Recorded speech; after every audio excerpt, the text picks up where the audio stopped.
ምናልባት ማን ያውቃል እግዚአብሔር እኛ ፈተናዎቻችንን ያበዛብን በደንብ እንንጠራው ፈልጎ ይሆን? በአፋችን ሳይሆን በልባችን አሰምተን እንድንጮህ ፈልጎ ይሆን? በጆሮአችን ሳይሆን በውስጣዊ ህሊናችን ልባችንን ከፍተን እንድናደምጠው ፈልጎ ይሆን? ይሆናል እኮ እግዚአብሔር ማን ያውቃል? የመጀመሪያዎቹን ሳይሆን ኋለኞቹን አምጣልኛል። መክፈል ሲጀምር አጉረመረሙ እንዳልኳችሁ። ታዲያ ጌታ ምን አላቸው? ምን በደልኩኝ? ምን አጠፋዋል? ለእናንተ የተስማማችሁበትን 1 ዲናር ሰጠዋችሁ። እነሱንም ደግሞ በገቡበት ጊዜ ላይ 1 ዲናር ሰጠው። መቻ ጎደልኩባቸዋል? እውነት ነው።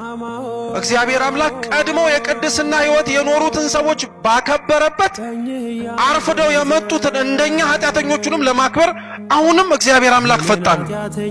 አሁንም ሊሰጥ ምንም እጁን አይሰስትም። አንዳንድ ደካማ የሆኑን ሰዎችን አርፍደው የመጡትን ሰዎች ለምን አርፍደው መጡ ሳይላቸው እግዚአብሔር እኛ አርፍደው ስለመምጣታቸው ምን ወቅሳቸው?